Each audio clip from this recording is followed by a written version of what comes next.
ओम जय गुरुदेव जय गुरुदेव। ओम जय गुरुदेव जय गुरुदेव। ओम अशरण शरण शरण प्रभुले। ओम अशरण शरण शरण प्रभुले। ओम जय गुरुदेव जय गुरुदेव। ओम जय गुरुदेव जय गुरुदेव। गुरु राखहि जो कोप विधाता। गुरु राखहि जो कोप विधाता। गुरु रूठे नहीं को जग त्राता। गुरु रूठे नहीं को जग त्राता। गुरु के वचन प्रति तन जाई। गुरु के वचन प्रति तन जाई। सपने हूँ सुख मन सुख सिद्धि ताही। सपने हूँ सुख मन सुख सिद्धि ताही। ओम जय गुरुदेव जय गुरुदेव। ओम जय गुरुदेव जय गुरुदेव। संत कबीर के भजन का भजन है घूंघट के पट खोल तो ही पिया मिलेंगे। वो जिन्हें प्राप्त करने के साथ इस जीवात्मा की प्यास सदा के लिए मिट जाती है, फिर कुछ भी प्राप्त करने की इच्छा नहीं रहती, उन परम प्रभु को तुम प्राप्त कर लोगे। केवल कपट का पर्दा खोलो। इस आशय का भजन है कबीर का। और भगवान के निवास, भगवान कृष्ण ने कहा अर्जुन, पहले तो अर्जुन ने से भगवान ने कुछ कहा ही नहीं। क्यों? अर्जुन में पात्रता नहीं थी। वो छोटी छोटी बात में झगड़ा कर रहा था। आरंभ से अर्जुन ने कहा भगवान कुल मेरे रथ को दोनों सेनाओं के मध्य खड़ा करिए, जरा देख तो लूं मुझे किस किस के साथ युद्ध करना उचित है। भला गांडीवधारी दिव्य अस्त्रों की ज्ञाता अर्जुन का मुकाबला करने कौन चला आया? जहां देखा तो लगा कांपने। बोले प्रभु मैं युद्ध नहीं करूंगा, ये तो मेरा परिवार खड़ा है। ऐसा युद्ध करने से सनातन धर्म नष्ट हो जाएगा। कुल धर्म सनातन है, जाति धर्माचे शाश्वत। जाति धर्म नष्ट हो जाएगा और जाति शाश्वत धर्म है। वर्ण संकर पैदा हो जाएगा, कुल की स्त्रियां दूषित होंगी, पितरलोक गिर जाएंगे, पिंडोदक क्रिया लोप हो जाएगी। ये सनातन धर्म है। गोविंद, हम लोग समझदार होकर महान पाप करने को उद्यत हुए हैं, क्यों न इससे बचने के लिए प्रयत्न करना चाहिए। अर्जुन का कथन था आप समझदार हम समझदार। उस गरीब को नहीं, अर्जुन को नहीं मालूम था कि ये कोई विशेष हस्ती है।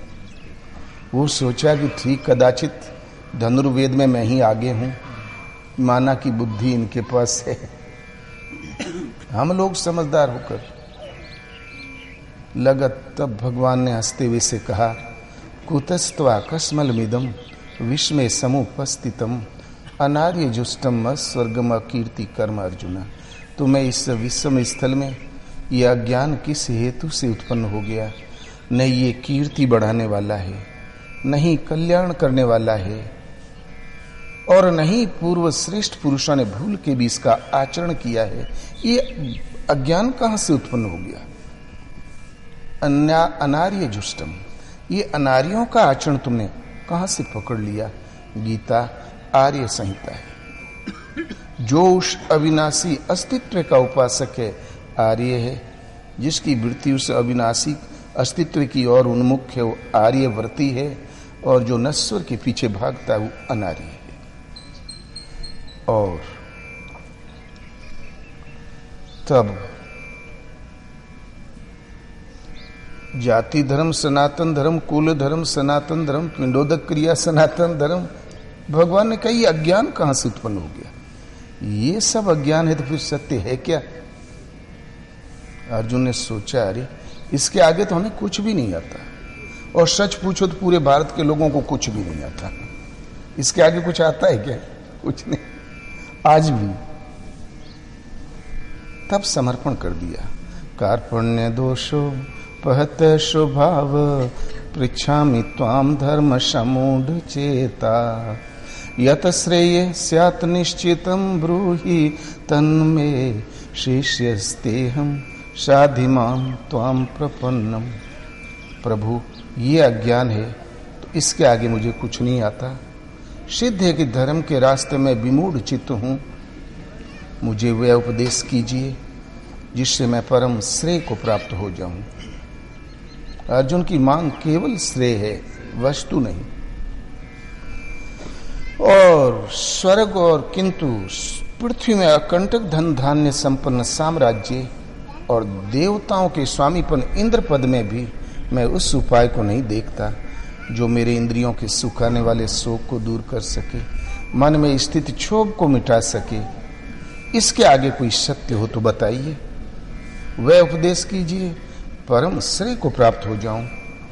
प्रभु कदाचित लड़खड़ाऊं न चल सकूं तो मुझे साधिए, संभालिए, क्योंकि मैं आपका शिष्य हूं। गीता गुरु शिष्य संवाद है। भगवान ने समझाना शुरू किया, अर्जुन ने प्रश्न करना शुरू किया।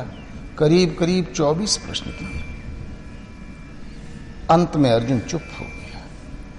तब भगवान ने जो प्रश्न अर्जुन नहीं कर सकता था, उस भक्त के हैसियत के बाहर की वस्तु थी, वहां फिर भगवान ने स्वयं बताया। कहा, अर्जुन जानते हो ईश्वर कहाँ रहता है? ईश्वर सर्वभूतानां हृदयेर्जुन तिष्ठति, भ्राम्यान सर्वभूतानि यंत्रारूढ़ानि माया। अर्जुन, ईश्वर संपूर्ण प्राणियों के हृदय देश में वास करता है। इतना समीप हृदय के अंदर, तब लोग देखते क्यों नहीं? माया रूपी यंत्र में आरूढ़ होकर भ्रमवश भटकते ही रहते हैं, भ्रमते ही रहते हैं, इसलिए नहीं जानते। जब ईश्वर हृदय में है तो हम शरण किसकी जाएं? अगले ही श्लोक में कहते हैं, तमेव शरणम गच्छ सर्वभावेन भारत, तत्पश्चादात् पराम शांतिम स्थानम प्रापसि शाश्वत। अर्जुन, उस हृदय स्थित ईश्वर की शरण जाओ, सर्वभावेन, संपूर्ण भावों से जाओ। थोड़ा भाव संकट मोचन, थोड़ा भाव कामाक्षा देवी, थोड़ा भाव पशुपतिनाथ। हम तो 12 आने लीक हो गए। हृदय स्थित ईश्वर के हिस्से में केवल 4 आने पड़े। कल्याण नहीं होगा। हमने समर्पण ही कब किया था? भगवान जानते हैं कि तू कितने % मुझसे जुड़ा है। इसलिए संपूर्ण भावों से, पूरे मनोयोग से उस हृदय स्थित ईश्वर की शरण जाओ। मान लो हमने सारी मान्यताएं तोड़ी, शरण चले गए, तो उससे लाभ क्या? कहते हैं तत्पश्चादात् पराम शांति। उसके कृपा प्रसाद से तुम परम शांति प्राप्त कर लोगे। इतना ही नहीं, स्थानम प्रापसि शाश्वतम, तुम उस स्थान को पा जाओगे जो शाश्वत है। तुम्हारा निवास स्थान रहेगा और तुम्हारा जीवन रहेगा। वो अविनाशी, तुम्हारा जीवन अविनाशी, और अनंत जीवन, शाश्वत शांति प्राप्त कर लोगे। तो गीता के अनुसार ईश्वर का निवास हृदय में, मानस के अनुसार ईश्वर का निवास हृदय में। भवानी शंकरो बंदे श्रद्धा विश्वास रूपिणो, याभ्याम बिना न पश्यन्ति सिद्धा शांता स्तमीश्वरम। मैं उन भवानी और शंकर की वंदना करता हूं जो श्रद्धा और विश्वास के स्वरूप हैं। हमें वहां श्रद्धा स्थिर करनी है, विश्वास वहां स्थिर करना है। उनके बिना सिद्ध जन भी हृदय में स्थित ईश्वर को नहीं पहचान पाते। तो साधारण लोगों की कौन बात? जब सिद्ध कोटि में पहुंचे हुए भी थोड़ी सी दूरी रह गई, वो भी नहीं पकड़ पाते, नहीं पहचान पाते। शंकर शंकारी से शंकर है, जो शंकाओं से अतीत महापुरुष हुए हैं, केवल्य पद प्राप्त सदगुरु हैं, उनका परिचय। तुलसी का ईश्वर हृदय में, वैदिक काल के हर महापुरुषों ने जब कभी इसे प्राप्त किया, विदित किया, तो हृदय देश में। और महापुरुष यदि अनुभवी महापुरुष हो, भगवान के गाइडेंस में चलने वाला पथिक है, तो वो दूसरा कुछ कह ही नहीं सकता, क्योंकि भगवान एक, उनकी विभूतियां एक, उनकी स्थिति एक, वो एक से सवा कभी होता नहीं। रामन देखे वान, वो दूसरा हो ही नहीं सकता। इसलिए संत कबीर, अंगूठा छाप कबीर, लेकिन अनुभवी महापुरुष थे। उन्होंने भी जब भगवान को पाया तो हृदय में एक राम घट घट में लेटा, एक राम दशरथ कर बेटा, एक राम का शकल पसारा, एक राम सब जग से न्यारा। सृष्टि में कोई एक इकाई है तो राम, राम एक है। रहते कहाँ की घट घट में लेटा, सब घट मेरा साइया, सुनी से जन कोय, बलिहारी घट तासु की, जा घट पर घट हुई। सब घट में, सब हृदय में मेरे साईं का निवास है।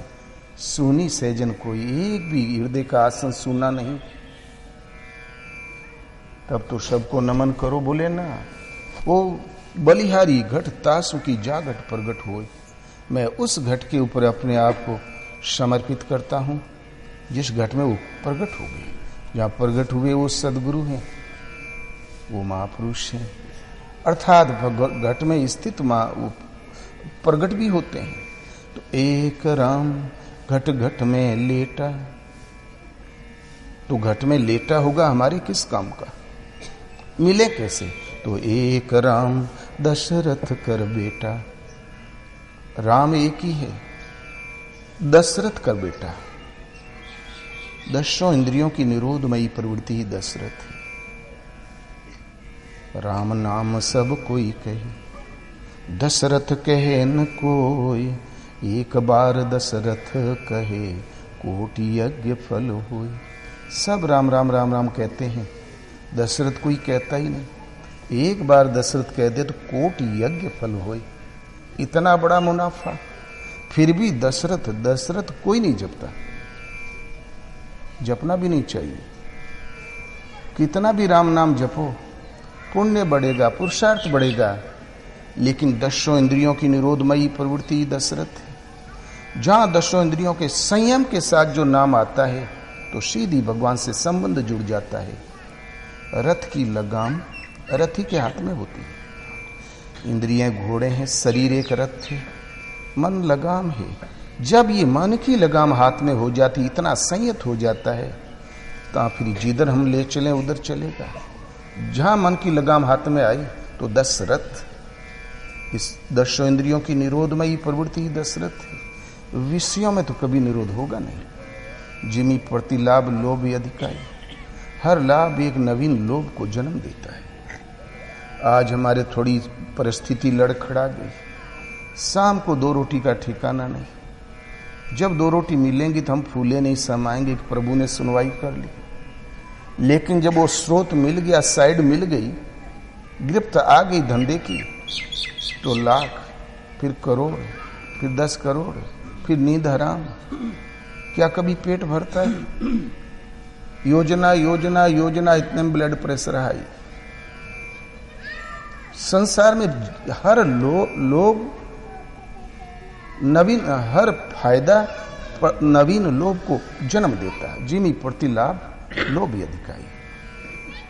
ये जब संयम होता है तो ईश्वर के चिंतन में, जहां दशों इंद्रियां सिमट के इष्टोन्मुख जिस क्षण प्रवाहित हुई तो प्रकट हो जाएगा भगवान। जो प्रसुप्त है हृदय में उजागृत हो जाएगा, आपकी उंगली पकड़ के आपको ले चलेगा।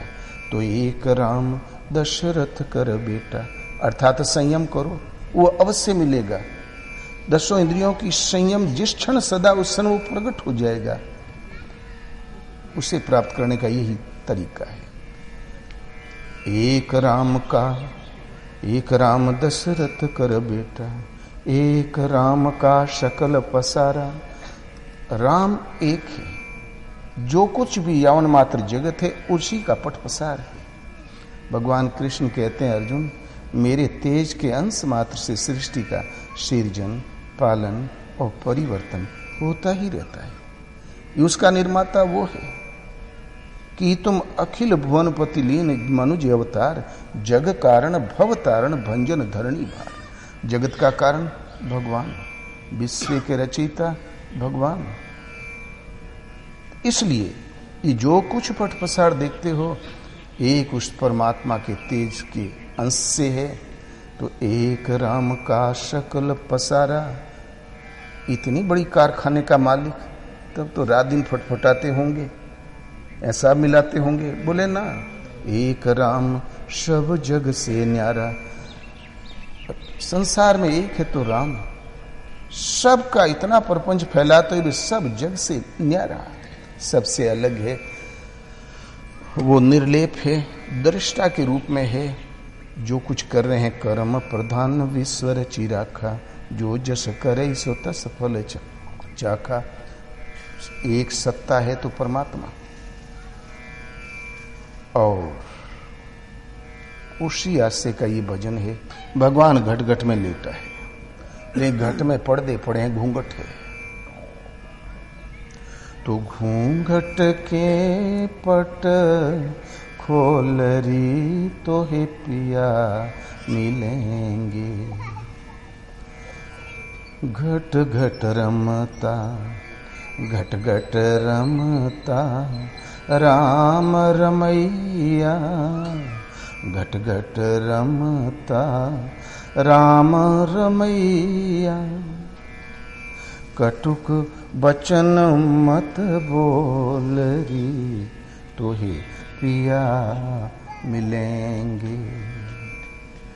धन यौवन का गर्भन कीजे। धन है, यौवन है, तो हम गर्भ क्यों न करें? कि धन यौवन का गर्भन कीजे। झूठा पच रंग चोलरी तो हे पिया मिलेंगे। झूठा माने नश्वर, पंचभूतों से निर्मित एक खोल। खोल तो पुरानी हो जाएगी, फट भी जाएगी। घूंघट के पट खोलरी तो हे पिया मिलेंगे। सुने मंदिर, सुने मंदिर दीप जला के। सुने मंदिर दीप जला के। आसन से मत डोलरी तो ही पिया मिलेंगे। योग जुगत सो रंग महल में। योग युगत सो रंग महल में। पिया पायो अनमोल री तो ही पिया मिलेंगे। घूंघट के पट खोल री तो ही पिया मिलेंगे। कहत कबीर आनंद भयो है। कहत कबीर आनंद भयो है। अनहद बाजत ढोलरी तो हे पीव मिलेंगे। घूंघट के पट खोलरी तो हे पिया मिलेंगे। भजन आप स्त्री हो अथवा पुरुष, शरीर भजन कभी नहीं करता। इष्टोन्मुखी एक लगन जागृत हो जाती है, वो भजन करवा लेती है। अनादि काल से वैदिक काल की माता अनसुईया, माता मदालसा, जिस से पार लगा हो, सप्त ऋषि, सनकादि ऋषि, वशिष्ठ, विश्वामित्र, वाल्मीकि, जब कभी किसी से भजन पार लगा है तो इष्टोन्मुखी लगन जागृत हुई। तुलसी, सूर, कबीर, मीरा इत्यादि उनके भजन का स्रोत है लगन की जागृति, इष्टोन्मुखी प्रवृत्ति। जहां वो वृत्ति जागृत होगी तो भजन करा लेगी। ये एक नारी संज्ञा है, इसलिए नारी कहकर संबोधित किया है। भजन यही करेगी। शरीर तो एक साधन धाम, धाम माने निवास। आपको ये घर मिल गया जो ईश्वर प्राप्ति का एक उपाय है। लगन लग भी जाती है, किंतु ये जन्मांतरों का अभ्यास है इस जीव को कुछ खुरापात उधेड़ बुन करना। निर्मल मन जन सो मोहि पावा, मोहि कपट छल छिद्र न भावा। निर्मल मन वाला जन ही मुझे प्राप्त करता है, मुझे कपट छल छद्म नहीं सुहाता। फिर भी इस जीव में एक ऐसी स्वभाव की रील पड़ी रहती है, अंतिम संस्कार नहीं मिट जाता, तब तक पीछा करती है कि कुछ न कुछ छल छद्म उधेड़ बुन करना। ये पर्दा है। घूंघट माने पर्दा, घूंघट माने आवरण। महासती, शिव और सती, सती ने भी कपट कर लिया। परम पावन अवस्था में थी वो। वनवास काल में भोलेनाथ जंगल में भ्रमण कर रहे थे, सती साथ में थी। इतने में भगवान राम पर दृष्टि पड़ गई तो असमय जान के पहचान नहीं किया, लेकिन जय सच्चिदानंद पर धामा, सच्चिदानंद परम धाम कह के संबोधित किया शिव ने और प्रेम में मग्न हो गए। तो सती को बड़ी चिंता हुई। शंकर जगत बंदे जगदीशा, सुर नर मुनि सब नावई सीसा। तीन निरपशु तहि कीन प्रणामा। उन्होंने एक साधारण राजा के लड़के को प्रणाम कर लिया। कहा तो कुछ नहीं, लेकिन उधेड़ बुन में लगी थी।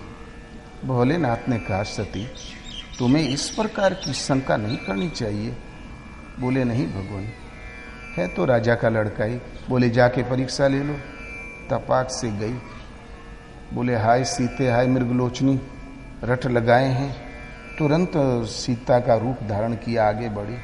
लक्ष्मण ने पहचान लिया। लक्ष्मण दीख उमा कृत भेखा। उमा को सती का भेष बनाए देखा। बोले बवाल क्या है प्रभु, तो जानते ही मैं क्यों बोलूं। भगवान की दृष्टि पड़ी तो सादर साष्टांग दंडवत किया। बोले मातेश्वरी, अकेली आप वन में क्यों भ्रमण कर रही हैं? वृषकेतु कहाँ है? तब संकोच में पड़ गई।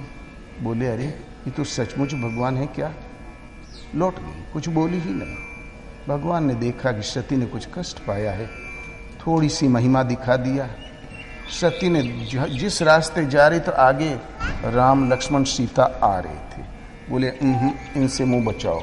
दूसरी तरफ घूमी तो उधर भी आ रहे थे, पूर्व पश्चिम उत्तर दक्षिण उधर भी आ रहे थे। आंख मूंद के बैठ गई तो हृदय में देखा कि वहां भी हैं।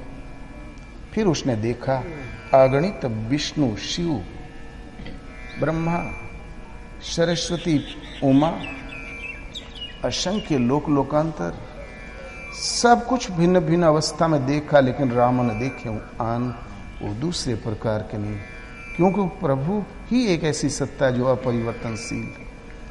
फिर अब खत्म सीन पर अब आई तो सोचे ओफ, हमने महान भूल की जो शिव का कहना नहीं माना। अब मैं क्या उत्तर दूंगी? इतने में भोलेनाथ ने पूछ ही लिया। बोलो कौन विधि से तुमने परीक्षा ली? बोले नहीं भगवान, हमने कोई परीक्षा ली ही नहीं, आप ही की तरह प्रणाम कर लिया, वो वास्तव में परमात्मा है। तो सोचे इतनी तपाक से गई और कुछ किया ही नहीं। तब शंकर देख्यूं धरि ध्याना, सती जो कीन चरित सब जाना। सती ने जो कुछ किया सारा चरित्र आंखों के सामने आ गया। शंकर ने तुरंत सती का परित्याग कर दिया। सती कीन सीता कर भेखा, जगत जननी माता का स्वरूप धारण किया। तो यही तन सती भेट अब नाही, शिव संकल्प कीन मन माही। मन में संकल्प करना था कि आकाशवाणी हुई, भोलेनाथ आपके अलावा इतना सुदृढ़ भला प्रण कौन कर सकता है। उसने समझ लिया कि मुझे त्याग दिया। एक दिन जाके इस जरा सा झूठ बोलने का दुष्परिणाम, अग्नि कुंड में जलना पड़ा, एक जन्म और लेना पड़ा। तो शती कोटि पे पहुंची हुई पवित्र आत्माओं में भी एक कपट की लहर आई जाती है। नारद ने भी ऐसे ही छिपाव किया था। यह है घूंघट। पूज्य महाराज जी कहें, जो हृदय में हो जबान पर हो, हृदय में कुछ और जबान पर कुछ और, वो साधक कभी कामयाब नहीं होता। ये घूंघट है। इसी आशय का ये भजन है। घूंघट के पट खोल री तो ही पिया मिलेंगे।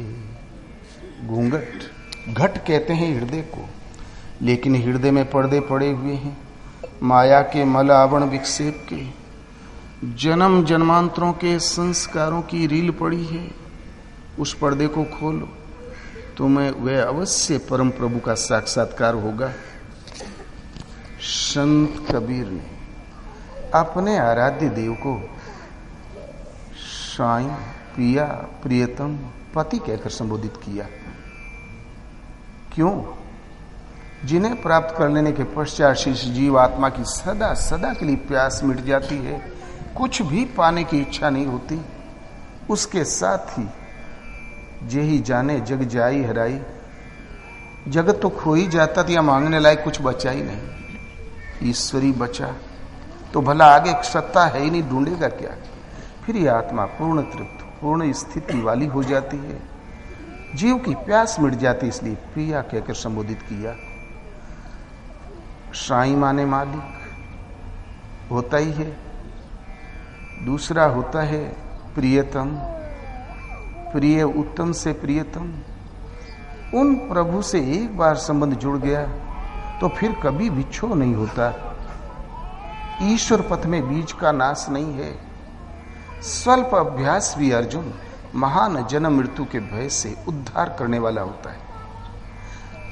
स्वल्प अभ्यास, 2 कदम इस जन्म में हमने रख दिए साधना समझकर गीतोक्त, और 2 कदम चलते बन गया।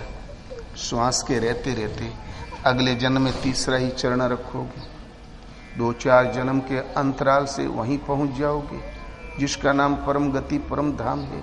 जिनसे संबंध जुड़ जाने के पश्चात फिर उसका कभी विच्छेद नहीं होता, कल्याण कर ही के दम लेता है।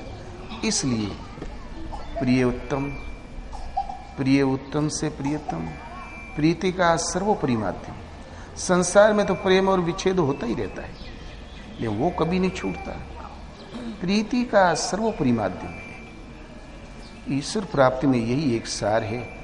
टेक सुदृढ़, संयम सुदृढ़, भगवान से श्रद्धा की डोरी फिर नहीं टूटे, लग जाए। पति, पत कहते हैं इज्जत को, मर्यादा को। मेरी पत राखो गिरधारी, भगवान मेरी पत को रख ले। आज किसी की इज्जत चली गई, 2 खरी खोटी सुनाया, चेहरा लटक गया, 2 झापड़ लगा दिया तो दुगनी हो गई। शादी विवाह में रोज झंझट होती रहती है। किसी गरीब ने कहा बुलेट देंगे और नहीं दे सका, समधी साहब की गर्दन लटक गई, इज्जत हल्की हो गई। बारात को क्या, उनका तो भव्य स्वागत हुआ, और कहीं मारुति पकड़ा दिया तो चौगनी हो गई। और जहां आयु के दिन पूरे हो गए, शरीर छूट गया, तो यहां की इज्जत यहीं धरी रह गई। सोईपुर पाटन बहुरी ने देखा आई, लौट के वो अपनी अर्जित समृद्धि और सुत नाती नतेरुआ लौट के कोई नहीं देखता। ये तो जन्म और मृत्यु के बीच का एक पड़ाव है, किंतु ये आत्मा अविनाशी, शाश्वत सत्य, परम तत्व है, निर्लेप और निर्दोष है। ऐसा निर्दोष स्वरूप के होते हुए भी, जो आपका छिपा स्वरूप है, उसके होते हुए भी बारंबार गर्भवास की अनंत योनियों का भ्रमण, इस दयनीय दशा से उबार लेने में कोई सक्षम है तो कौन? भगवान।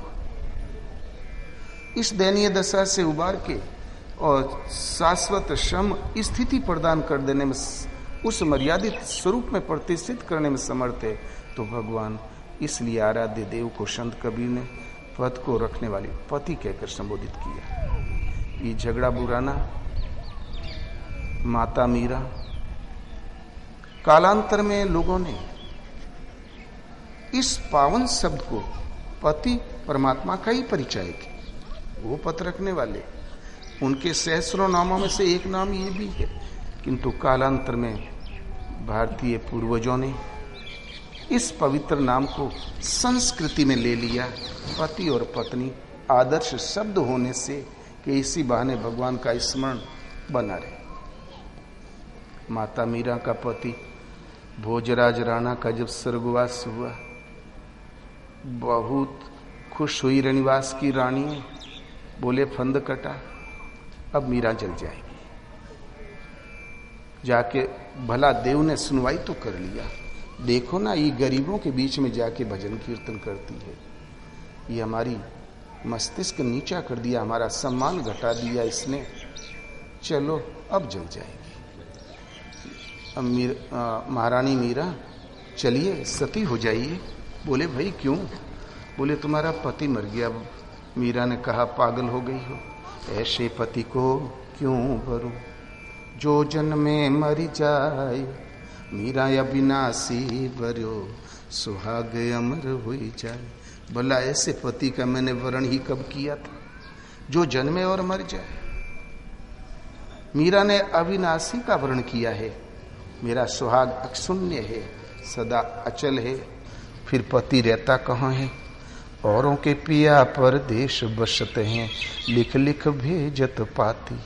हमारे पिया मोरे हिये बसत हैं, नहीं कहूँ जाती नहीं आती। औरों के पिया परदेश में बसते हैं, चिट्ठी पत्री से संपर्क साधते रहते हैं। हमारे पिया मेरे हृदय के अंतराल में निवास करते हैं, न कहीं जाना है न आना है। राणो जी, मैं तो गिरधर रंगवा रहती, मैं उस गिरिधर के रंग में रंग गई हूं। अब तक उपद्रव किया क्षम्य था, अब जरा संभलना। मैं क्षमा भी कर दूंगी तो भगवान नहीं क्षमा करे। राणा भी समझ गए, क्यों जहर पिलाना, सूली की सैया में लेटाना, सर्पों से कटाना, तोप से मंदिर उड़ा देना, सब तो कर चुके थे। जान गए कि इनके पीछे कोई रख सकता, अवश्य उन्होंने भी सादर नमन किया। इसी पति परमात्मा का परिचय है। इसी शब्दावली का अनुसरण तुलसीदास जी ने किया कि यह अभिमान न जाहि जनि भोरे, मैं सेवक रघुपति पति मोरे। वो अभिमान भूल के भी न जा मिटे मेरा कि मैं सेवक हूं और भगवान मेरे पति। क्यों? तुलसीदास क्या स्त्री थे? वास्तव में ये परमात्मा का ही परिचायक शब्द है। पत रखने वाले सुग्रीव घबरा गया, कहा हनुमान तुम जल्दी जाओ, देखो तलहटी में 2 शूरवीर दिखाई दे रहे हैं धनुर्धारी। भैया बाली का मन मैला है, कहीं मेरी हत्या करने तो नहीं भेज दिया। हनुमान जी ने कहा राजन आप निश्चिंत रहें, मैं अभी देखता हूं। तुरंत ब्राह्मण का भेष बनाया, कवच पहना, पोथी बगल में दबाया, तिलक स्वरूप बनाया और घूम के राम और लक्ष्मण के सामने खड़े हो गए। बोले ओ शुभ आशीर्वाद, ये आप लोग जंगल में किस लिए भ्रमण कर रहे हैं? आपकी दिव्य आभा देखते बनती है, क्या आप ब्रह्मा विष्णु महेश में से कोई है, नर अथवा नारायण है, या साक्षात परब्रह्म परमात्मा है? आप कौन है? लगे धुआंधार शुद्ध संस्कृत में प्रवचन करने। भगवान राम भी मन बहलाने लगे। कुछ देर बाद हनुमान को पता चला जिसकी तलाश में मैं प्रतीक्षा में पड़ा हूं इस पहाड़ी पर, वही प्रभु आ गए। साष्टांग दंडवत लौट गया चरणों में हनुमान। बोले प्रभु सेवक को बड़ा देर में पहचाना। भगवान ने तुरंत हनुमान जी को उठाया, गले लगाया। बोले हनुमान तुम बिल्कुल चिंता मत करो, सुनु कपिजिए मानसी जनी ऊना, ते मम प्रिय लक्ष्मण ते दूना। ये हनुमान जी में बिल्कुल मलाल मत लाना, तुम मुझे लक्ष्मण से दूने प्रिय हो। तो जानी पवन सुत पति अनुकूला, हृदय हर्ष भीति सब सूला। हनुमान जी ने जब पति को अनुकूल समझा, हृदय हर्ष से द्रवित हो गया, सारा दुख दूर हो गया। क्यों? हनुमान क्या स्त्री थे? वो वानर जातीय पुरुष थे, एक राजकुमार थे, अखंड बाल ब्रह्मचारी थे। वहां संसार वाले पति पत्नी वाला सब्जेक्ट ही नील था ही नहीं। वास्तव में पति माने परमात्मा, उन परम प्रभु को अनुकूल समझा, हनुमान का सारा दुख दूर हो गया। ये परमात्मा का ही एक पवित्र नाम है। घूंघट के पट खोल रे, तोहे पीव मिलेंगे। जिन्हें प्राप्त करने के साथ ही इस जीवात्मा की प्यास सदा के लिए तृप्त हो जाती है, तुम उन्हें प्राप्त कर लोगे, वो पद प्राप्त कर लोगे। जरा अंतःकरण के पर्दे को हटाओ, कपट चतुराई छल छद्म को हटाओ, क्योंकि वहां मन क्रम वचन छाड़ी चतुराई, भजत कृपा करी है रघुराई। तो भला हम पर तो खोले, वो पिया रहते कहाँ हैं? तो घट घट रमता, घट घट रमता राम रमैया, घट घट रमता राम रमैया। तो कटुक बचन मत बोल रे, तोहे पीव मिलेंगे। वो हर घट में निवास करते हैं। घट कहते हैं हृदय को, वो हर हृदय में निवास करते हैं। सब घट मेरा साइया, सोनी से जन कोय, बलिहारी घट तासु की, जा घट पर घट होय। सब घट में, सब हृदय में मेरा साईं है। सुनी सहजन कोई, एक भी हृदय का आसन उससे रिक्त नहीं है। तब तो सबको नमन करो। कहते नहीं, बलिहारी घट तासु की, जा घट प्रगट होय। उस घट के ऊपर मैं अपने आप को बलि चढ़ाता हूं, न्योछावर करता हूं, अपना बल समर्पित करता हूं।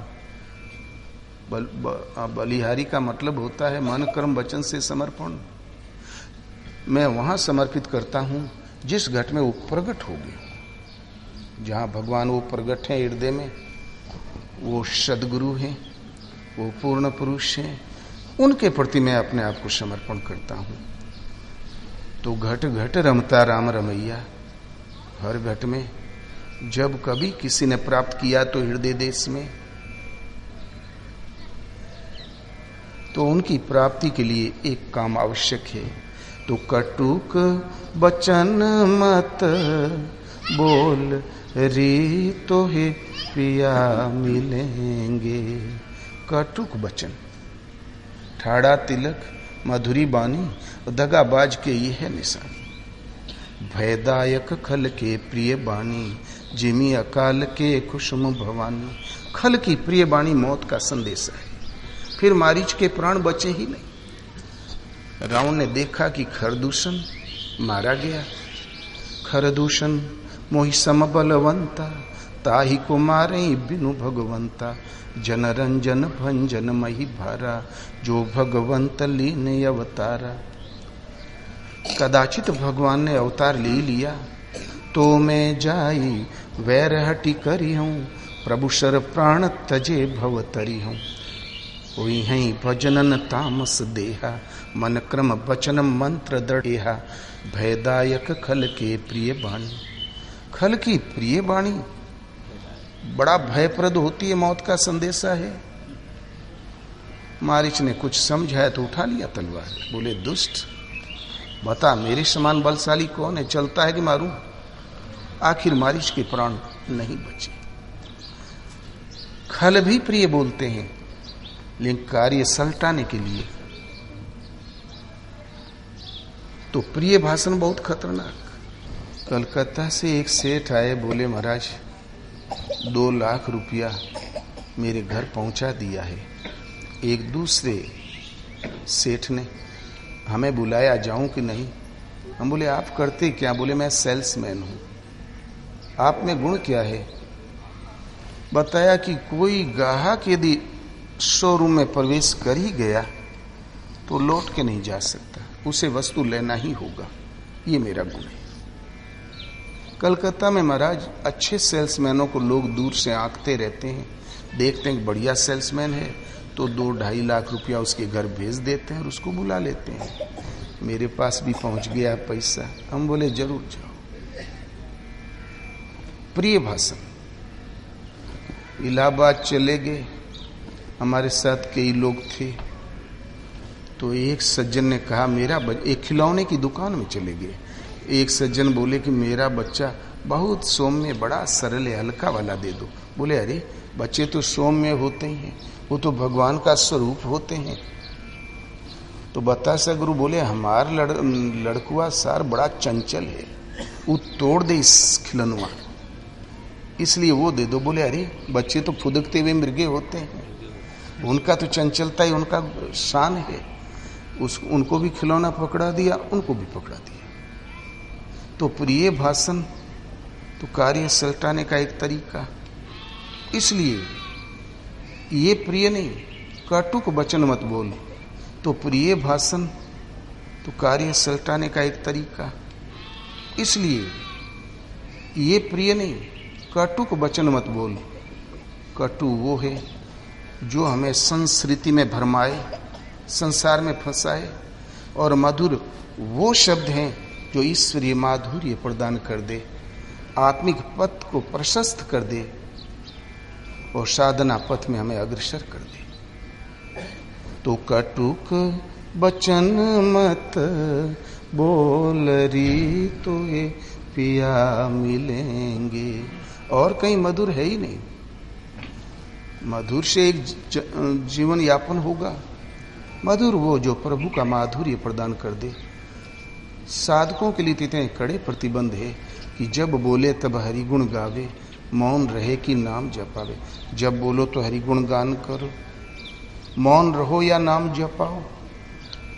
हृदय में यदि प्रभु का सुमरण है तो वाणी भी प्रभु की ही निकलेगी।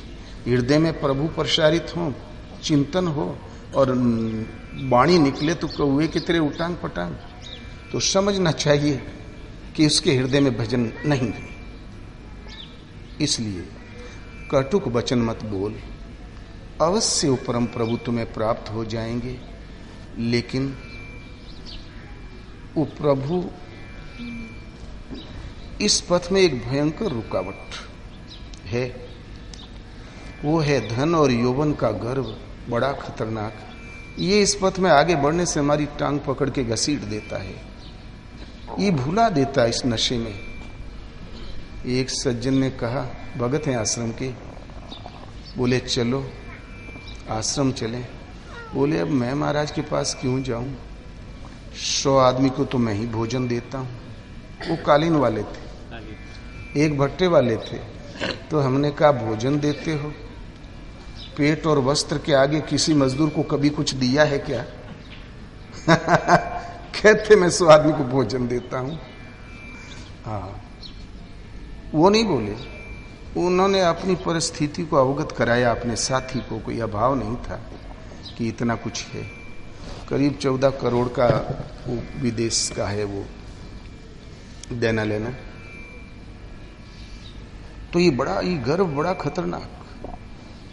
इसलिए एक रुकावट है, आपको आगे नहीं बढ़ने देगी। तो धन यौवन का गर्भन कीजिए। भला क्यों न करे, जब धन भी है यौवन भी है, काहे न करे। कि झूठा पचरंग चोलरी, तो हे पिया मिलेंगे। झूठा माने नश्वर, आज है तो कल नहीं रह जाएगा। ये नश्वर है, अनित्य है। क्षिति, जल, पावक, गगन और शमीर 5 महाभूतों से निर्मित एक खोल है, एक आवरण है, वस्तु नहीं, तत्व नहीं। और इसलिए इसके भुलावे में मत आओ, ये तो छूट ही जाएगा। झूठा पचरंग चोर। सृष्टि में कुछ भी निर्मित है तो इन 5 भूतों से निर्मित पदार्थ है। प्रभु के दर्शन के साथ ही प्रकृति भी पुरुषोत्तम विलीन हो जाती है, अर्थात ये नश्वर है। 5 भूतों से निर्मित एक कलेवर है, खोल है। धन का मद तो होता ही है। एक कबीर ने के समय में कबीर ने संदेश दिया, लोग परस्पर पूछते हैं कुशल है, तो बोले हाँ प्रमोशन हो गया है पुत्र का, नाती अमेरिका पढ़ने गया है, पनत का जन्म हो गया, दिखवार आ गए, ये कुशल वो कुशल, इतने में आयु के दिन पूरे हो गए। जिस कमी की पूर्ति के लिए दुर्लभ तन मिला था उसके लिए तो हमने सोचा ही नहीं। तो कुशल कहत कहत जग विन से, कुशल काल की फांसी, कहे कबीर एक राम भजे बिनु, बांधे यमपुर जासी। बोले कुशल है? बोले हाँ, श्वास बढ़िया है, चौनप्राश वगैरह मिल रहा है, वृद्धा पेंशन मिल गई है, पनत पैदा हुआ है। बोले ये कुशल वो कुशल? कुशल नहीं, ये तो कहीं काल का फेंका हुआ फंदा तो नहीं है। इसमें उसमें मन लगाया, इतने में आयु के दिन पूरे हो गए। राम नाम सत्य है, मन करणी का घाट। इतने इसलिए ये कुशल नहीं, ये काल समय का फैला हुआ यंत्र है, फंदा है। जहां समय पूरा हुआ तो मनुष्य ने एक श्वास अधिक ले पाता है और नहीं एक ग्रास और खा पाता है। राम नाम सत्य है, इसलिए कुशल नहीं, ये तो काल समय का फेंका हुआ एक फंदा है। तो कुशल काल की फांसी, तो भला कुशल है कहाँ? कहे कबीर एक राम भजे बिरु, बांधे यमपुर जासी। बरबस जकड़ कर यमलोक पहुंचा दियो जाओगे। इसलिए धन यौवन और दूसरा यदि जवानी आ गई तो फिर क्या कहना। किसी किसी बच्चों के मुंह से हमने सुना, अब तो आदमी हमको भुनगे की तरह दिखाई देता है। और जवानी अंधेरी आ रहा थे, न जाने कहाँ ऊंचे खाले पांव पड़ जाए, किधर ले जाए, कोई ठिकाना नहीं। उस टाइम सही मार्गदर्शन नहीं मिला तो जेल भी जा सकते, धाम भी जा सकते, कुछ भी कर सकते। कबीर कहता ये चंद दिन के साथी हैं, तो धन यौवन कर गर्भन कीजे। झूठा मतलब नश्वर, झूठा पचरंग चोलरी, तो हे पिया मिलेंगे। ये झूठा है, पंचभूतों से निर्मित एक खोल है। आप अलग हैं, खोली अलग होती है। तब हम करें क्या? मान लो ये झूठा ही, तब हम भगवान तक पहुंचे का उपाय क्या? तो आगे उपाय बतलाते हैं। शून्य महल में, शून्य महल में दीप जला के, शून्य महल में दीप जला के, आसन से मत डोलरी, तो हे शिव मिलेंगे। शून्य महल। भजन करते करते चित्त जब संकल्प विकल्प से रिक्त हो जाता है तो अंतःकरण में एकदम सन्नाटा होता है, शांति होती। इस अंतःकरण में शांति ने शुभ संकल्प अभ्युदय हो ने अशुभ, उस टाइम अंतःकरण शांत प्रवाहित होता है। शून्य महल, जहां अंतःकरण में भले और बुरे संकल्पों की रील थमी, तो दीप जला के, तात भक्ति मणि और बस जाके, दुख लवलेसन सपने ताके। उस वक्त विभक्ति माने अलगो जी, भक्ति माने जुड़ना, भगवान से जुड़ जाता है। सूरत भक्ति रूपी मणि जागृत प्राप्त हो जाती है। भक्ति की चाल है नाम पर। तो राम नाम मणि दीप धरु, चीह दे हरि द्वार, तुलसी भीतर बाहिरों, जो चाह से उजियार। राम नाम एक मणि है। पहले पूर्वजों के पास दीपक मणियों के थे, मणि रख दिया, प्रकाश है। ये बत्ती ठीक करो, तेल भरो, ये नहीं, ये तो बहुत बाद में आया, ये तो गरीबी खाता। तो राम नाम रूपी मणि रूपी दीपक को जी की देहरी के दरवाजे पे रख दो, तो भीतर प्रकाश बाहर प्रकाश। माइक अंधकार वहां स्पर्श ही नहीं कर पाएगा, क्योंकि मणि निरंतर प्रज्वलित है, चल रही है, नाम राम नाम में लो लगी है, तो माया आएगी कैसे? राम नाम तो सभी जपते हैं, भगवान का नाम सब जाप करते हैं, हम भी आप भी, लेकिन मणि जी द्वारी पर टिकती नहीं। 5 मिनट राम राम, 6ठे मिनट मन हवा से बातें करने लगा, ने जाने कहां भटक गया, मन भड़बड़ाने लगता है। हम रखते हैं, वो टिकती ही नहीं, कारण कि भीतर भीड़ लगी हुई है। चिंतन करते करते जो चित्त जब संकल्प विकल्प से शून्य शांत प्रवाहित हुआ, ता शन देना ये मणि स्थायित्व तो ले लेती है। राम नाम मणि धर जाती जी देरी पर, फिर प्रकाश अंदर बाहर सर्वत्र ईश्वरीय प्रकाश। प्रकृति का द्वंद्व नहीं पहुंच पाएगा अंधकार। तो मणि रख लेने के अर्थ ये थोड़ा ही कि हम कुछ पा गए। ठीक है, माइक अंधकार नहीं छुएगा, लेकिन उस प्रकाश के उजेले में हमको इष्ट तक की दूरी तय करना है। उस प्रकाश में हमें वहां तक की दूरी तय करना है, भगवान तक की। इसलिए आसन से मत डोल रे, तो हे पीव मिलेंगे। आसन से मत डोल, आसन मारे क्या भया, मुई न मन की आश, झूको लू के बैल को घर ही कोश 50। आसन मारने से क्या हो गया? ये पद्म आसन, ये सिद्ध आसन, आसन लगाने से क्या हो गया? ये तो हमने शरीर के आकार प्रकार के नाम दे रखे। आसन मारने से क्या हुआ? जो मन की आस नहीं हुई, कोलू का बैल बाहर झांकता भी नहीं, एक कोठे के अंदर शाम भर में 50 कोस का रण कर लेता है, थक के बैठ जाता है। तो आसन लग गया और मन की आस नहीं हुई, तो अंतःकरण तो बड़बड़ा रहा है, तरंगों का तांता लगा है। कभी कभी तो इतनी बड़बड़ाहट होती है कि दुख के मारे नींद हराम हो जाती है। कभी कभी परिवार का कोई सदस्य अति खिन्न होता है तो एकांत कोठे में चला जाता है, बैठ गया, आसन तो लग गया, लेकिन अंतःकरण में शोक संवेदना की लहरें उठती रहती है, एक कसक है, एक दर्द है। तो आसन लगाने से क्या हुआ? यदि मन की आस नहीं हुई। इसलिए आसन का मतलब, योग साधना में आसन का मतलब है स्थिर सुखम आसनम, स्थिर और सुख पूर्वक बैठने का नाम आसन है। वो कमरे में आड़ में सुख पूर्वक बैठा तो था, लेकिन मन में तो रुदन है। आसन मन का है, मन सब ओर से संकल्प विकल्प से रहित होकर शांत सम टिक जाए।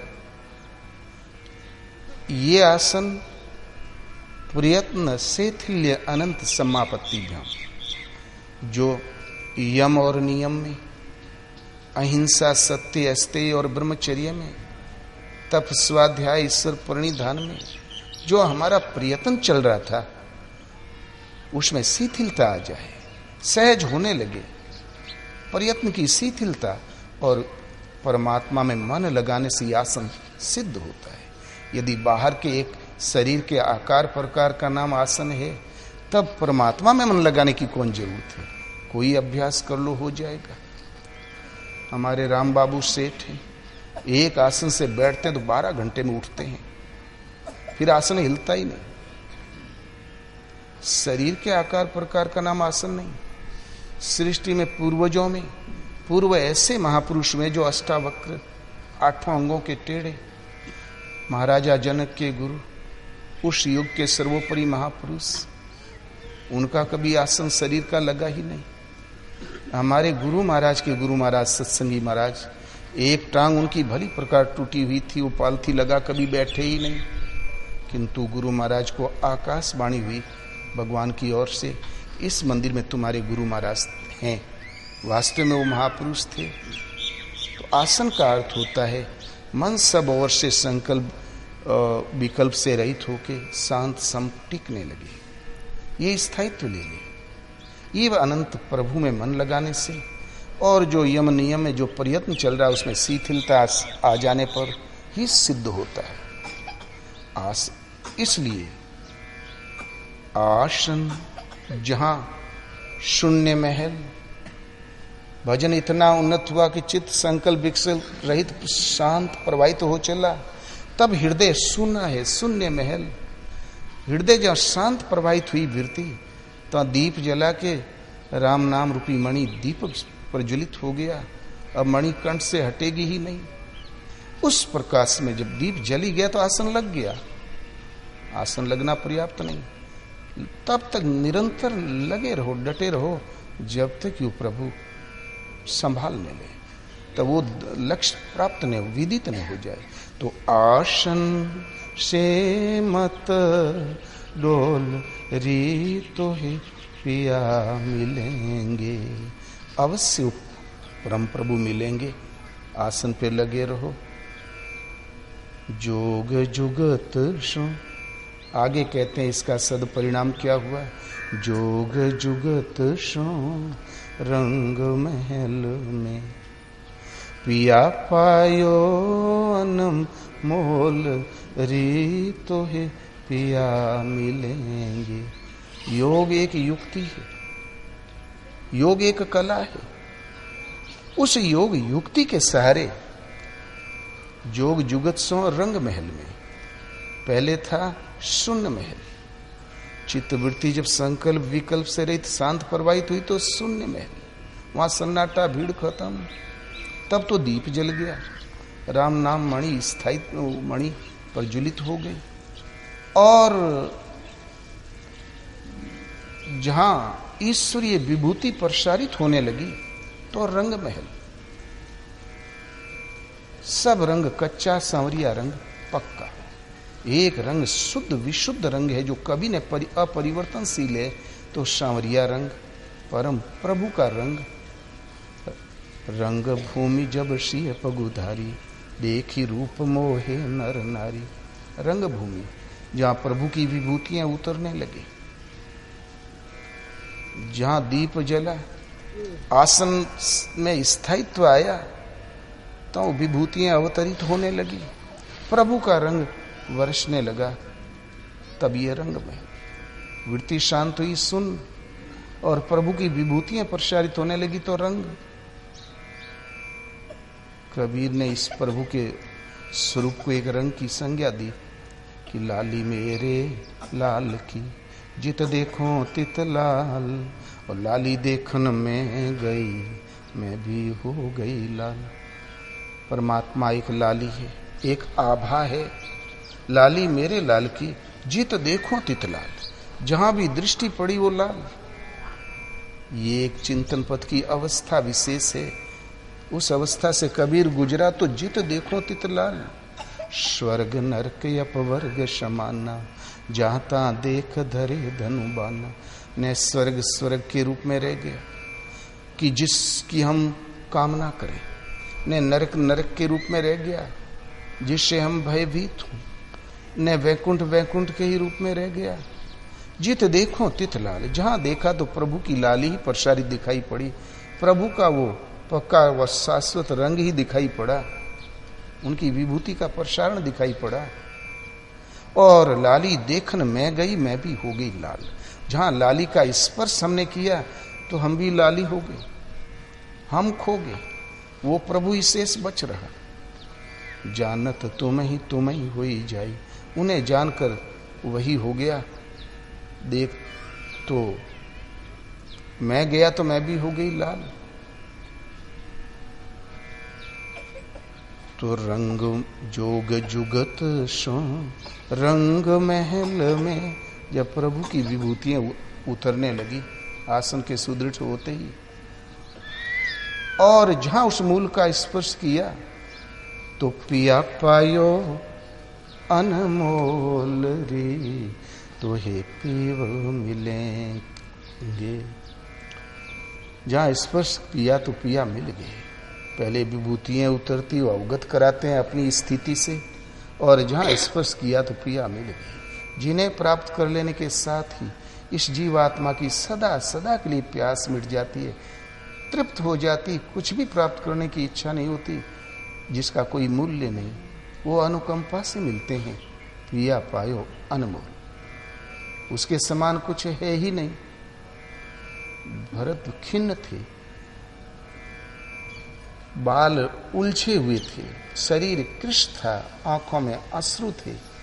बैठे देखी कुशासन, जटा मुकुट कृश गात, राम राम रघुपति जपत, सर्वत नयन जल जात। आंखों में आंसू, कंठ पर नाम, हृदय में राम, ये अति दुर्बल खिन्न। हनुमान पहुंच गए, देखा हनुमान ने ये दशा भरत की, तो देखत हनुमान यति हर्षं, पुलक शरीर नयन जल वर्षं। शरीर रोमांचित हो गया, प्रेमाश्रु छलकाए हनुमान जी के। मन महु बहुत भांति सुख मानी, बोले हूँ श्रवण सुधा समबानी।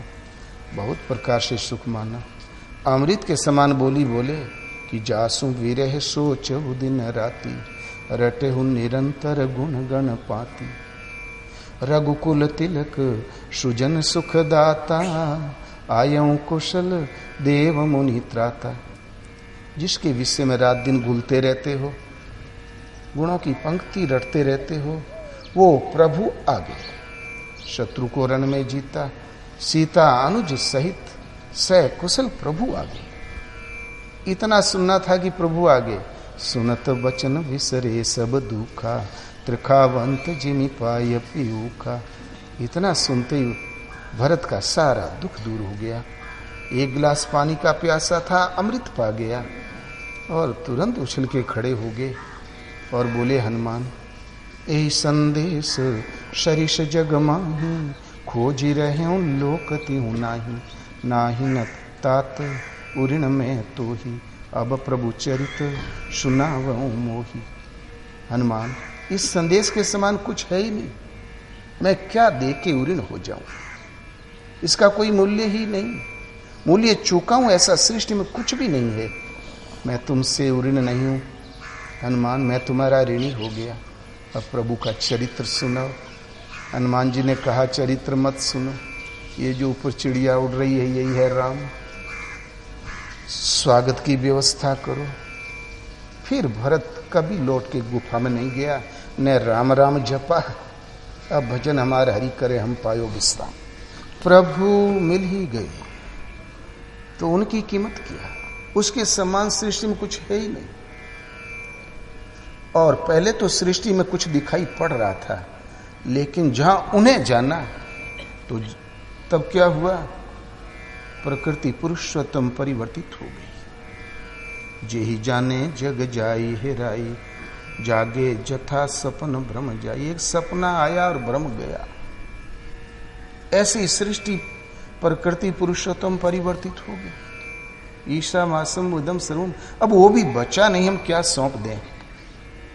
इसलिए पिया पायो अनमोल, री तो ही पीवो मिलेंगे। जब वो प्रभु अनमोल, जिसका कुछ देके ऋण हुआ ही नहीं जा सकता, माना कि तन मन धन हमने त्यागा और तब मिले, लेकिन त्यागा था वस्तु कहाँ थी। वो जब मिलते हैं तो अपने अनुकंपा से, तब उसका परिणाम क्या, सद परिणाम क्या निकला। तो कहत कबीर आनंद भयो है। कबीर कहता आनंद, आनंद हो गया।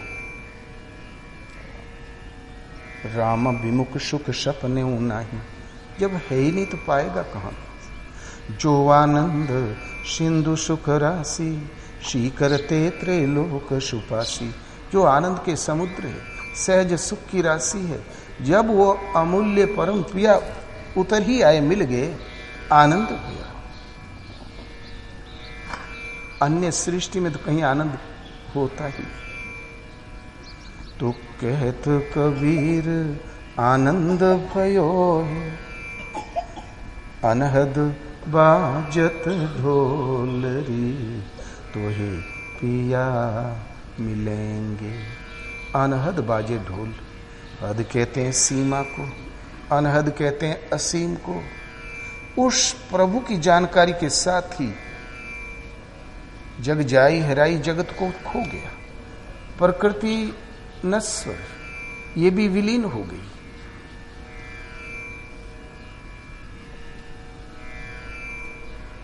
इसकी भी एक हद है, एक सीमा है, अनहद है, असीम है, अनंत है, व्याप्त है, वो तो एक परमात्मा है।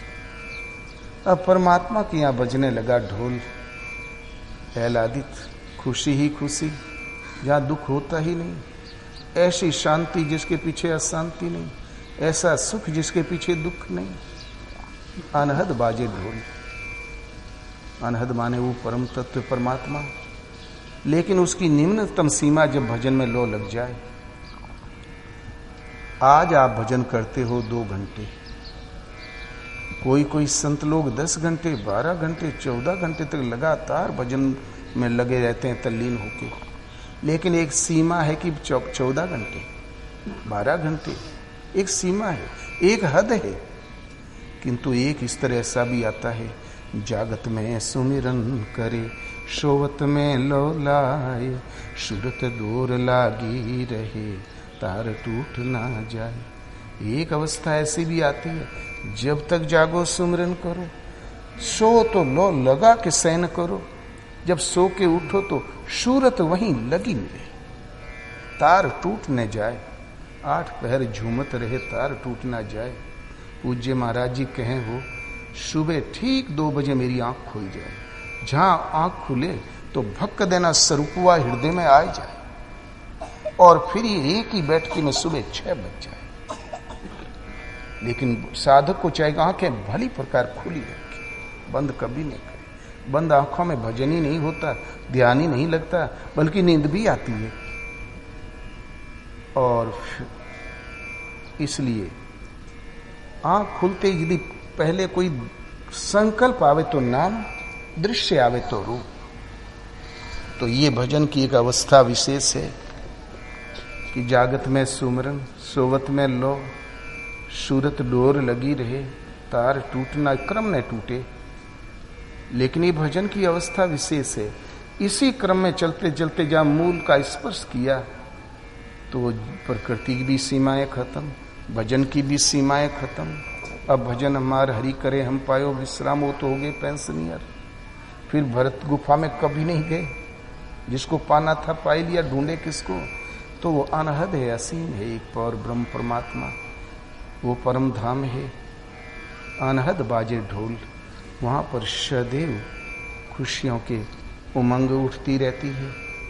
फिर कुछ भी पाना शेष नहीं, अवश्य प्रभु मिलेंगे।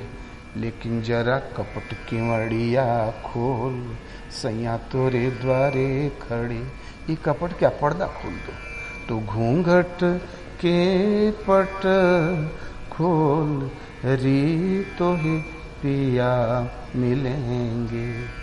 घूंघट, घुटे हुए घट जो इसमें पर्दे पड़े हैं, घट कहते हैं हृदय को, इसमें जो पर्दा आवरण पड़ा है, छल छदम कपट चतुराई का, माया का मलावण विक्षेप का, इस पर्दा को खोलो, निश्चल निर्लेप होके सामने जाओ, अवश्य परम प्रभु प्राप्त होंगे। उनका निवास हृदय में घट घट रमता राम रमैया। जरा भाषा भी बदलो, कटुक वचन मत बोल, वो वचन बोलो जो ईश्वरीय माधुर्य प्रदान करे और इस जीव को आवागमन की खानी में फेंक दे, कड़वाहट में पैदा, वो वचन बोलो। रास्ते में रुकावट है धन और यौवन, ये क्षणिक बदली के घाम की तरह आया और गया, इसके भुलावे में मत आना, छलावे में मत आना। ये पंचभूतों से निर्मित एक चोला है, एक आवरण है, आज है तो कल पुराना हो जाएगा। चित्तवृत्ति को शांत करो, हृदय में नाम राम मणि को स्थायित्व दो, जलाओ। जब मणि जलेगी, नाम में लो लगेगी तो आसन स्थिर हुआ मन का, इसे मत डोलो जब तक कि मिल न जाए। योग युक्ति से यम नियम आसन प्राणायाम प्रत्याहार धारणा ध्यान समाधि जो योग के अंग हैं, प्रत्यंग है, इनकी सारी युक्ति को जा समझो, बारीक इनकी बारीकियों को देखो योग युक्ति से। जहां योग की योगारूढ़ अवस्था कालम पहुंचे तो पिया पाए, अनमोल है जिनका कोई मूल्य नहीं। जब मिलते हैं तो अनुकंपा से ही, आनंद ही आनंद, अनहद में बाजे सदा खुशियां। संसार में सदा खुशियां कहाँ होती है? पनत पैदा हुआ, बजाओ ढोल, बैंड ले आओ, बोले कि वो बहू के तो पेट में दर्द हो गया, बोले चुप चुप हल्ला बंद करो। सदा कहाँ ढोल बजता है? लेकिन वहां फिर ऐसा आनंद जिसके पीछे दुख होता ही नहीं, ऐसी शांति जिसके पीछे अशांति नहीं। वो जीव अपने ही दृष्टा, अपने ही केवल स्वरूप, अपने स्वरूप में स्थिति प्राप्त कर लेता है। तो जिन खोजा तिन पाया, गहरे पानी पैठ, मैं भोरी बूढ़न डरी, रही किनारे बैठ। भगवान से नहीं छिपाना चाहिए, जो हृदय में हो जबान पर हो। सदगुरु और भगवान के सामने जो हृदय में हो जबान पर हो, हृदय में कुछ और जबान पर कुछ और, वो साधक कभी कामयाब नहीं होता। किंतु जीव का जड़ स्वभाव है, वो कभी न कभी लपेट लगा ही लेता है अपनी। धृतराष्ट्र ने सदा ही कपट किया। एक कुटिल मंत्री से मिला, उसने कहा सन्यासियों की भाषा बोलो, पांडु पुत्रों को अपने विश्वास में लाओ और खत्म कर दो। लाक्षागृह उसी दिन से धृतराष्ट्र की सूझबूझ से था। फिर वनवास में भेज दिया। अंतिम संदेशा धृतराष्ट्र ने किया सन्यासियों की भाषा बोल के, प्रिय युधिष्ठिर का संजय सिर सूंघना, कहना तुम्हारे बूढ़े अंधे ताऊ को बस एक ही कष्ट है कि तुम लोग दुख में हो, लेकिन प्रिय युधिष्ठिर से कहना, मेरे प्रिय युधिष्ठिर अनुज पुत्रों, तुम जंगल ही में रह आओ। तुम्हारा ये दुर्योधन बड़ा धूर्त है, मेरा कहना नहीं मानता है, भाई भाई का झगड़ा ठीक नहीं है। तब युधिष्ठिर तो मान ही गए थे। भगवान कृष्ण बोले, राजन छात्र धर्म क्या कहता है? तुम केवल युधिष्ठिर के अनुज पुत्री नहीं हो, तुम क्षत्रिय हो, तुम राजा हो, राजधर्म क्या कहता है? छात्र धर्म का पालन करो। तब बोले कि पिताजी से चरण स्पर्श करना, कहना आपके प्रति पूर्ण श्रद्धा होते हुए भी मैं क्षत्रिय धर्म का पालन करूंगा। युद्ध हुआ, दुर्योधन की जांघें टूट गई। अब वो अंधेरा कुड़ रहा था भीतर ही भीतर। इतने में पहुंच गए भगवान कृष्ण पांचों भाइयों को लेके। तब पूछा, केशव यहाँ कौन कौन खड़े हैं, किसकी विजय हुई? बोले, राजन आपका आशीर्वाद जिनके साथ था उनकी विजय हुई। जहां धर्म है वहां विजय होती है। राजन ये धर्मराज युधिष्ठिर, भीम, अर्जुन, नकुल, सहदेव, मैं वासुदेव कृष्ण आपको नमन करता हूं। तो भीम का नाम सुनते ही वो गिरगिटान की तरह लगा कलर बदलने, ऐंठने गूंठने। बोले, जरा भीम को लाओ, मैं गले मिलूंगा। भीम भोला, भीम चल दिया आगे। कृष्ण ने हाथ पकड़ के खींच दिया। बोले, ये जो लोहे की मूर्ति रखी है तुम्हारी, जिस पर दुर्योधन अभ्यास करता था, ये पकड़ा दे। आगे कर दिया। अंधा जन्मा अंध, ने कभी लोहा देखा रहा, ने कभी भीम को छुआ रहा, लिपट पड़ा, गर्दन तोड़ दिया, हाथ उखाड़ दिया, 2 किलो खून का बवन किया और मूर्छित। पांडव खड़े खड़े तमाशा देख रहे थे। फिर होश में आया तो सोचा बदला तो ले लिया, प्रिय दुर्योधन का बदला तो ले लिया। लेकिन फिर चिंता हो गई अपने प्राणों की। फिर वो छल छदम चलने लगा। केशव क्या हो गया? मुझ जन्मा अंध से क्या अनर्थ हो गया? मुझ मंद बुद्धि से क्या हो गया? यहाँ क्या घटना घट गई? मतलब हमें मालूम ही नहीं है ये क्या अनर्थ हो गया, मुझ मंद बुद्धि से क्या अनर्थ हो गया? बोले, नहीं राजन, आप जो कुछ करेंगे वो राजनीति का कोई पाठ होगा। आप तो कोई अनर्गल कार्य कर ही नहीं सकते, आप महान राजनीतिज्ञ हैं, सम्राट। तब अंधरा घबराया। बोले, कहीं भीम बच तो नहीं गया? यहाँ कौन कौन खड़े हैं? बोले, भीम, अर्जुन, नकुल, सहदेव, युधिष्ठिर, मैं वासुदेव कृष्ण सब खड़े हैं। तब सोचा, ये जितना हमने जीवन में षड्यंत्र किया ये सब कृष्ण जानता था। मेरे अंतर के भाव को पहचान के लोहे की मूर्ति पकड़ा दिया, ये सब जानता था। तब बोला कि कृष्ण, एक भी पुत्र को जिंदा नहीं छोड़ा कि मुझे बुढ़ोती में 2 घूंट पानी तो पिला देता, इसलिए मैं विवेक खो बैठा था। भीम मुझे क्षमा कर दो, युधिष्ठिर क्षमा कर दो। तब कृष्ण बोले, राजन, आपके पुत्रों की हत्या आपने स्वयं की, राज तो तुम्हारा था ही नहीं, कतई नहीं था। तुम तो एक वहां बैठे थे लेके, किंतु अपने इन पुत्र मोह में पड़ के आपने लक्षागृह में आप हैं, द्रौपदी चीरहरण में आप हैं, जुए में आप हैं, भीम को जहर में आप हैं, सब जगह आपका षड्यंत्र रहा। और जितना तुम आंख का अंधा है उतना हृदय का काला है। लेकिन सत्य की विजय होती है राजन, समझ गया। तो जीव का स्वभाव है छिपाना। अंत में वो अंधेरा समझा कि अरे इनसे तो कुछ भी छिपा नहीं था, महान षड्यंत्रों से भी बच गए तो इनकी वजह से। ये तो सब जानते हैं अंतर्यामी है, किंतु यह है घूंघट। कभी कभी भगवानों से चल कर बैठते हैं। सुदामा कर बैठे, एक मुट्ठी चना चबाई तो लिया। बोले, सुदामा गुरु माता ने चने दिए थे, क्या हुआ? बोले, अरे कृष्ण, दोनों हाथों से तो पेड़ पकड़ रखा है, कहीं गिर गए। तो बोले, दांत क्या कटकटा रहे हैं? बोले, अरे दुर्बल बामन हूं भैया, शीत के मारे। एक मुट्ठी चने के पीछे जन्म भर खाने बिना मर गए सुदामा। दांत हिल गए, बुढ़ोती आ गई, चश्मा का पावर बढ़ गया। तब कहीं प्रायश्चित पूरा हुआ तो सब कुछ मिला। हम सोचते हैं हम सही कर रहे हैं, लेकिन हम श्वास संकल्प बाद में करते हैं, भगवान पहले से जानते हैं। वहां कुछ हम छिपा भी तो नहीं सकते। इसलिए भगवान के सामने, सदगुरु के सामने, जो हृदय में हो जबान पर, घूंघट के पट खोलिए, पर्दे को हटाओ, तो निश्चल काय वचन मन तजी चतुराई, भजत कृपा करी है रघुराई। अवश्य कृपा करेंगे। सब लोग भजन करो। ये साधना परक दृष्टिकोण यही है। सब जगह जो करते हो करो, दूता दपाड़ी जो पार लगे करो। पाप करते हो तो एक फैक्ट्री और खोल लो, किंतु चिंतन पथ में जो हृदय में हो जबान पर, निश्चल निस्पर्ध होके दिगंबर होके सामने आओ। दिशाएं ही अंबर हो और कोई पर्दा बीच में नहीं, क्योंकि वो लाख पर्दा करो तो पहले ही से जानते हैं। अवश्य प्रभु प्राप्त होंगे। गोपियां तालाब में अवगाहन कर रही थी, कृष्ण चीर लेके कदम पर बजाया बांसुरी तो बोले, अरे कन्हैया तो यहाँ है, कपड़े कहाँ गए? कन्हैया कपड़ा दे दो। बोले, आओ ले लो।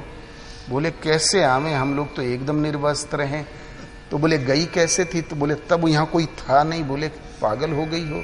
तुम्हारे हृदय में आत्मा हूँ, जल में मैं वरुण हूँ, आकाश में मैं हूँ, पृथ्वी में मैं हूँ। भला मैं कहाँ नहीं था? तुम्हारे अंतःकरण में मन का प्रवाह हूँ, इंद्रियों में मन में हूँ। निश्चल होके सामने आ गई। भगवान ने वस्त्र दे दिया। तो गोपिया मतलब होती, गो माने इंद्रिय। इंद्रिय उदंड है, विकृत है, तो गो है, इनकी रक्षा करो, इन्हें चराओ। विवेक, वैराग्य, सम, दम, श्रद्धा, समर्पण से ये संयत होती है। लेकिन और काम, क्रोध, राग, द्वेष के द्वारा विकृत होती हैं। और जब इंद्रियां इष्टोन्मुखी प्रवाहित हो जाती है, त्याग रूपी तालाब में अवगाहन करने लगती है, ता वो काया ही कदम है, उसमें भगवान अवतरित हो जाते हैं, उभराते हैं और वो वस्त्र देते हैं जो दिव्य है। फिर ये जीवात्मा कभी निर्वस्त्र नहीं होगा। आज मनुष्य तन पाए तो वस्त्र पहने हो, और कल वो जोनी मिल गई बैलन वाली, तब कौन सा वस्त्र पैंट पहनोगे? फिर ये आत्मा कभी निर्वस्त्र नहीं होगी, कृष्णमय हो जाएगी। इसलिए वो वस्त्र मिल जाएगा, दिव्य वस्त्र। वस्त्र चित ही चीर है, चित में वो आभा उभर आएगी जो सीधा भगवान का ही एक आभा रहेगी, उसमें दूसरा कुछ नहीं। तो ये इंद्रियां गोपियां होती, जब इष्टोन्मुख प्रवाहित हो जाती तो भगवान काया से जागृत होकर अपने वस्त्र, अपनी चित्त में अपना प्रसारण प्रदान कर देते हैं।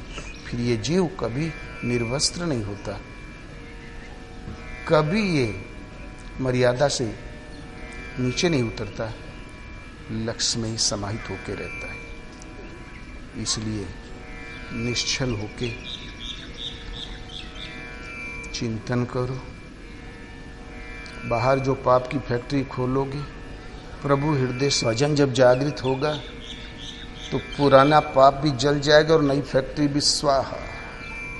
और आज हम ई मत कर, ई पाप मत कर, ई पुण्य मत कर, और भजन है ही नहीं जागृत, तो क्या होगा? ये लोग क्या हटाए। लाइन पकड़ो, ज्यों ज्यों स्तर उठेगा, पौधा से पेड़ होगा, पेड़ से फूल होंगे, फूल से फल आएगा, जहाँ टेस्ट मिला तो खुद ही छोड़ दोगे। बोलो श्री राम जय राम जय जय राम, श्री राम जय राम जय जय राम। ओम जय सिया राम जय जय सिया राम, जय सिया राम जय जय